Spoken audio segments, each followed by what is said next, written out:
እንደምን አላችሁ? እኔ አለው እግዚአብሔር ይመስገን ደህና ነኝ።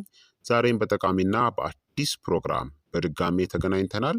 በዛሬው የጤና ፕሮግራማችን ላይ የምንመለከተው ከ40 ዓመታችሁ በኋላ እያንዳንዱ ሰው ከመተኛታችሁ በፊት ማታ መውሰድ ያለባችሁን አንድ የሻይ ማንኪያ ድንቅ የሆነ ዘርን በዚህ ቪዲዮ ላይ እነግራችኋለሁ ማለት ነው።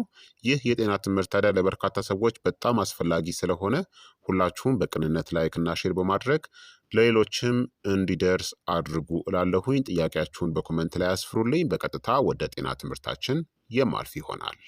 ከ40 ዓመት በላይ ለሆኑ አብዛኛዎቹ ሰዎች ልመክረው የምችለው አንድ ቀላል ርካሽናም ኃይለኛ የሆነ ልማድ ቢኖር ከመተኛት በፊት አንድ የሻይ ማንኪያ የተፈጨ ተልባን መውሰድ ነው። ይህ ዕድሜያችሁ እየጨመረ በሚሄድበት ጊዜ ሁላችሁም ልማድ ማድረግ ያለባችሁ የማታ ቀላል የሆነ ልምድ ነው። ከ40 ዓመት በኋላ ሰውነታችን በእነዚህ አስፈላጊ መንገዶች ይለወጣል። አንደኛ የሜታቦሊዝም ፍጥነት መቀነስ ነው። የጡንቻ መጠን ይቀንሳል፣ ስብ ይጨምራል፣ ኢንሱሊን የመቀበል አቅም ወይም ደግሞ ሴንሲቲቪቲም ይቀንሳል። ሁለተኛ የሆርሞን ለውጦችም ይኖራሉ። ሴቶች የኤስትሮጅን መጠን መዋዠቅ፣ የማረጥ ዋዜማ የምንለው ወይም ደግሞ ማረጥ ልክ ሲከሰት፣ ወንዶች ደግሞ የቴስቶስትሮን መጠን ቀስ በቀስ መቀነስ ይከሰታል። ሶስተኛ ደግሞ የጨጓራና የአንጀት ለውጦች ነው። የምግብ መፈጨት ኢንዛይሞች ይቀንሳሉ። የሆድ ድርቀትም የተለመደ ይሆናል። የአንጀት ባክቴሪያ ብዝሃነትም ይቀንሳል። አራተኛ የሰውነት ብግነት ወይም ደግሞ ኢንፍላሜሽን እየጨመረ ይሄዳል። ዝቅተኛ ደረጃ ያለው የሰውነት ብግነት ወይም ደግሞ ኢንፍላሜሽን ከዕድሜ ጋር ይጨምራል። ይህም ደግሞ ለልብ በሽታ፣ ለአንጀት ካንሰር፣ ለመገጣጠሚያ ህመም፣ ለጉበት ስብ፣ ለፋቲ ሊቨር እና ለሆድ ስብ ተጋላጭ የመሆን እድላችን በጣም ሰፊ እየሆነ ይመጣል ማለት ነው። እዚህ ጋር ነው የተልባ ዘር ኃይለኛ የሚሆነው። የተልባ ዘርን ልዩ የሚያደርገው ምንድን ነው ካላችሁ፣ የተልባ ዘር 3 ቁልፍ ውህዶችን ይዟል። አንደኛ የሚሟሟ ፋይበር ነው፣ ሶለብል ፋይበር የምንለው። ይህ ጥሩ የአንጀት ባክቴሪያዎችን ይመግባል። በአንጀት ውስጥ ጄል መሰል ነገርን ይፈጥራል። የሰገራ እንቅስቃሴን ያሻሽላል። ከመጠን በላይ የሆነ ኮሌስትሮልንም ለማስወገድ ይረዳል። ሁለተኛ ሊግናንስ ነው። በተልባ ውስጥ በጣም ከፍተኛ ነው ሊግናንስ። ተልባ ከማንኛውም ሌላ ምግብ በላይ ከፍተኛ ሊግናንስ አለው። ሊግናንስ ደግሞ የኤስትሮጅን መጠንን ለማመጣጠን ይረዳሉ። ከሆርሞን ጋር የተያያዙ የካንሰር አይነቶችን ስጋትንም ሊቀንሱ ይችላሉ። እንደ አንቲኦክሲዳንቶችም ያገለግላሉ። ሶስተኛ ደግሞ ከባድ ይዘቱ ኦሜጋ 3 ነው። ኤኤልኤ አልፋ ሊኖሌኒክ አሲድ የምንለው ይህ የሰውነት ብግነት ወይም ደግሞ ኢንፍላሜሽንን ይቀንሳል። የልብ ጤናን ይደግፋል። የአንጎላችን ስራንም ይደግፋል ማለት ነው። ስለዚህ ተልባ በእነዚህ 3 ከፍተኛ ይዘቱ አማካኝነት በተለይ እድሜያችን እየጨመረ ሲሄድ ምንጊዜም በየቀኑ አንድ ማንኪያ መውሰድ ያለብን ቀላል የሆነ ልምድ ነው። ታዲያ ከመተኛታችሁ በፊት አንድ የሻይ ማንኪያ ተልባን ብትወስዱ ምን እንደሚከሰት ልንገራችሁ። አንደኛ የሌሊት የአንጀት ጥገናን ይደግፋል። በሌሊት ሰውነታችን ትኩረቱን በጥገና ላይ ያደርጋል። ተልባ በአንጀታችን ውስጥ ለስላሳ የሆነ ጄልን ይፈጥራል። ጠቃሚ የሆኑ ባክቴሪያዎችን ይመግባል። የጠዋት የሰገራ እንቅስቃሴን ያሻሽላል። ከ40 ዓመት በላይ የሆኑ ብዙ ሰዎች በሆድ ድርቀት ይቸገራሉ። ተልባ እንደ ኃይለኛ ማለስለሻዎች ሳይሆን በተፈጥሯዊ መንገድ የሰገራ እንቅስቃሴያችን እንዲስተካከል ይረዳዋል።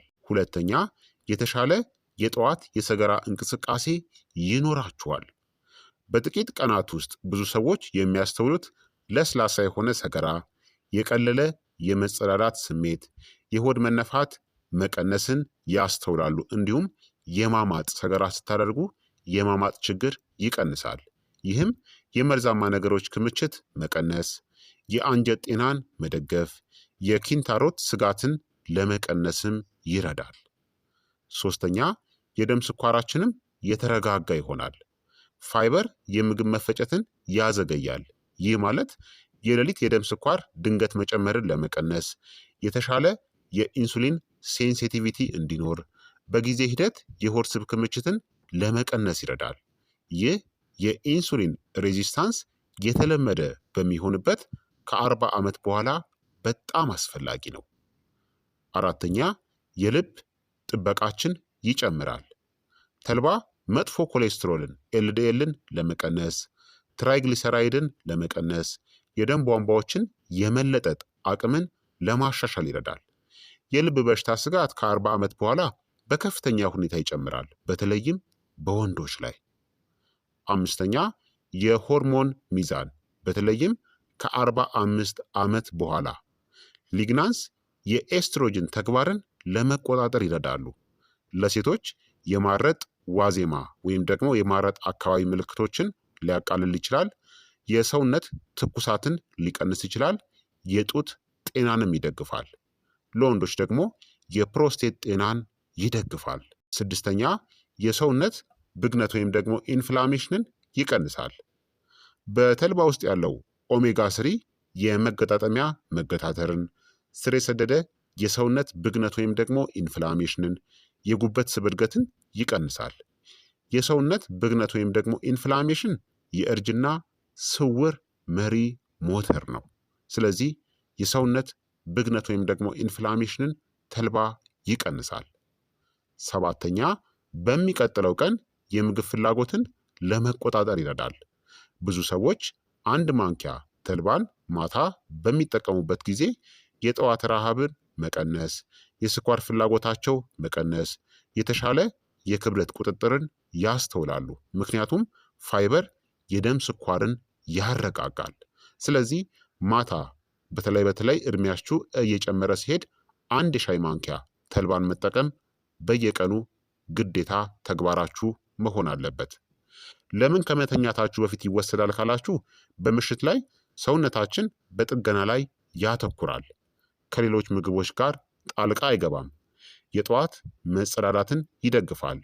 የሌሊት የግሉኮስ መጠንን ለማረጋጋትም ይረዳል። እናም ቀላል እናም ቋሚ መሆን አለበት።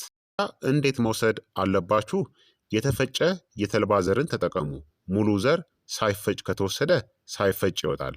ምርጥ ዘሬ ደግሞ አንድ ሻይ ማንኪያ የተፈጨ ተልባን በሞቀ ውሃ ወይም ደግሞ በእርጎ ውስጥ ቀላቅሉ። ከመተኛታችሁ ከ30 ደቂቃ ወይም ደግሞ ከ60 ደቂቃዎች በፊት ውሰዱት። ከዛም በኋላ ላይ አንድ ብርጭቆ ውሃን መጠጣት ይኖርባችኋል።